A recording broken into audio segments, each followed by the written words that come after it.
Margaret awoke, startled, a cold sweat clinging to her. She gathered her thoughts.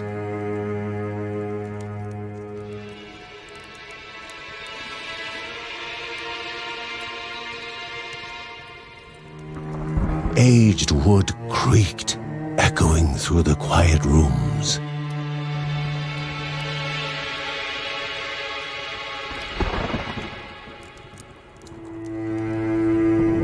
Near the house stood a shrine to Rhea Dana, goddess and daughter of the land, of Rhea and a being of comfort.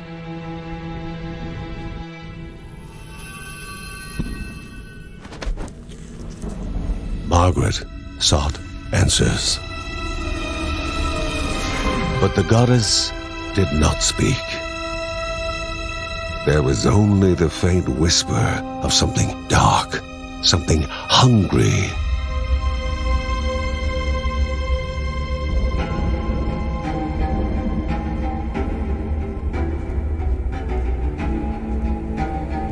The old seer's bones felt the weight of their age as she climbed.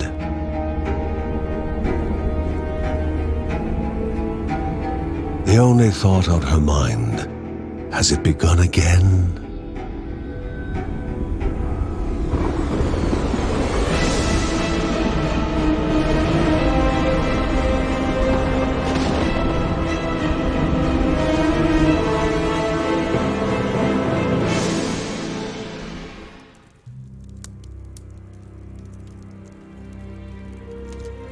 John's mission would be a simple one.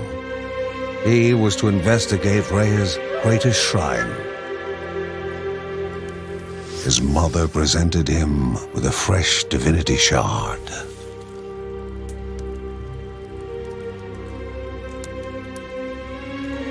From his brother came a newly sharpened sword.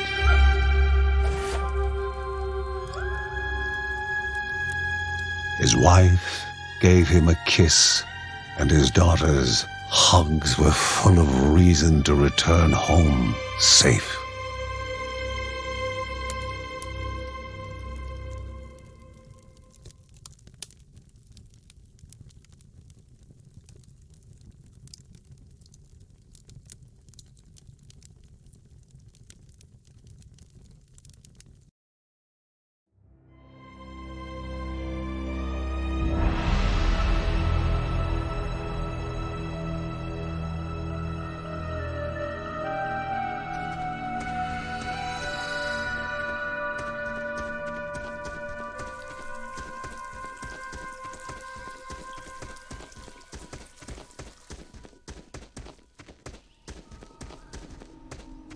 Rhea, a land long forgotten, a place of unimaginable beauty.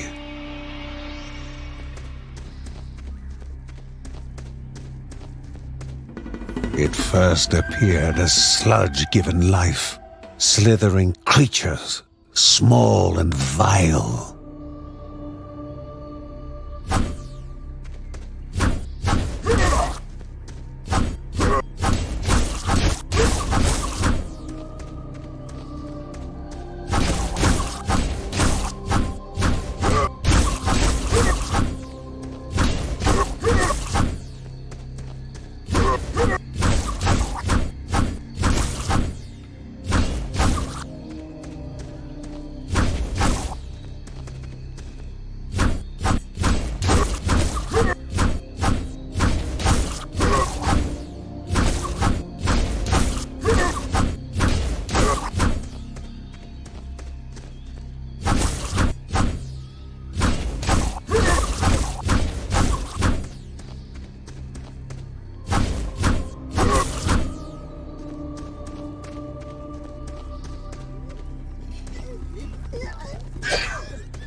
wall, impeding further progress.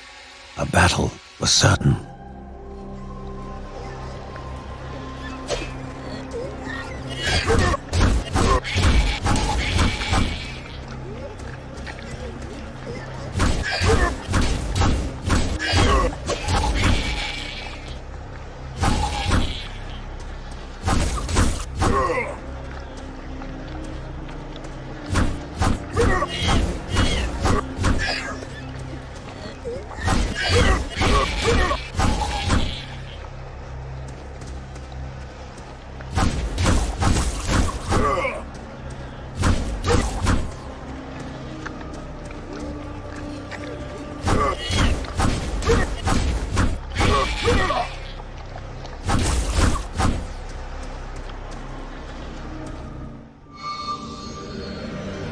Banished by light itself, the corruption abated, leaving the shard cold in hand, dark, in need of life.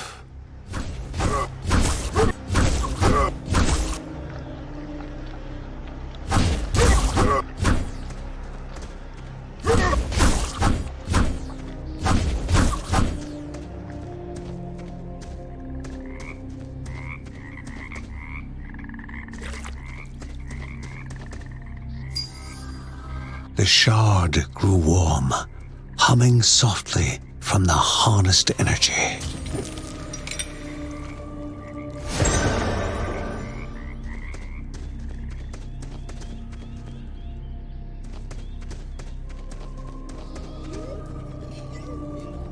Before him was now one more dangerous than those that came before.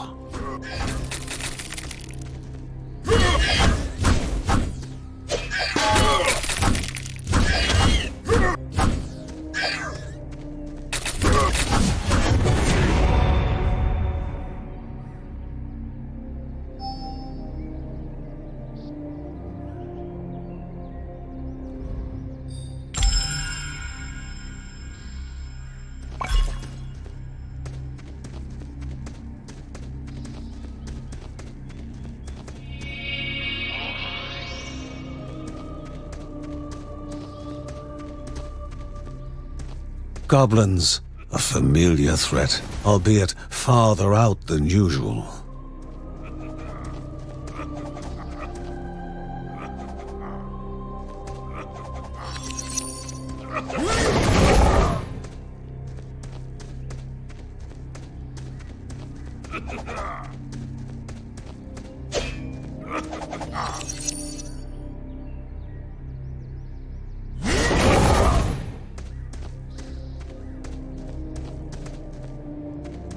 Magnificent, but dangerous, a land of love found and of love lost.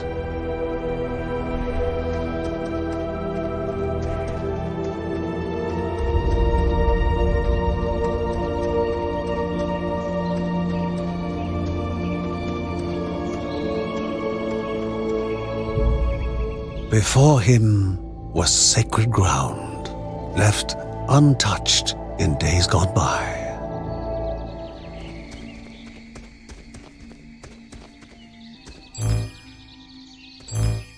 Remaining calm and collected, the shock of his heart-skipping beats was concealed in expert fashion. Before him stood Linda, his eldest daughter, with bow and quiver at the ready, determined to do her part.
Before the Guardians were not beasts feeding, but monsters consuming, destroying others. They corrupted and distorted, creating even more hungry husks.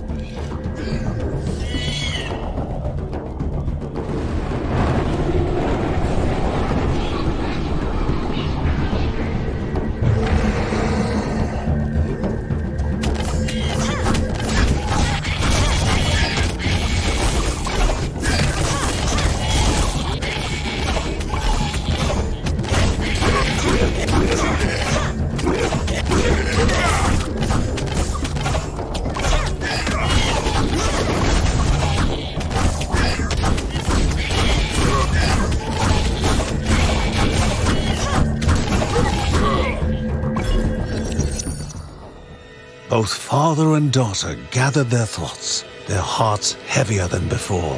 How would they explain what they had witnessed?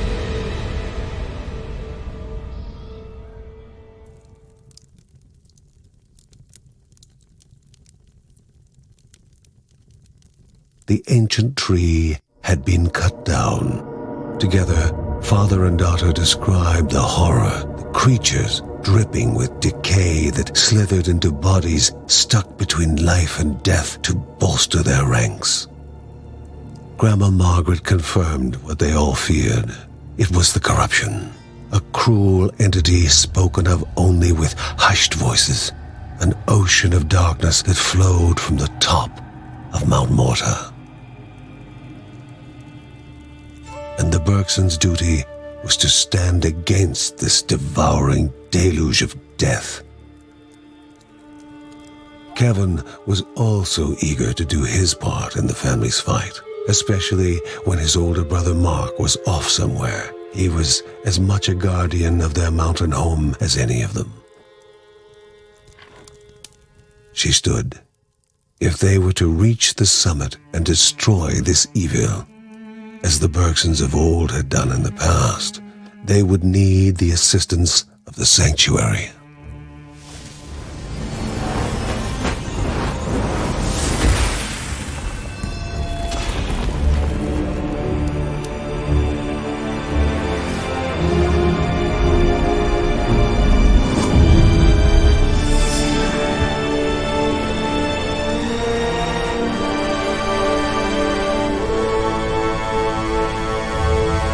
Given to the Bergsons by Rhea herself, the sanctuary was a gateway to the mysterious lands around the mountain. Margaret pointed to the huge crystal at the center of the den, revealing their next task: to activate it and open the way to the source of the corruption. And once Rhea's 3 spirits are gathered on the grounds, the only gate to the top of Mount Morta will open in this chamber. By himself, or with the assistance of those who loved him, John needed to gather the 3 spirits from their lands. Without them, he would not be able to stem the flow of the corruption.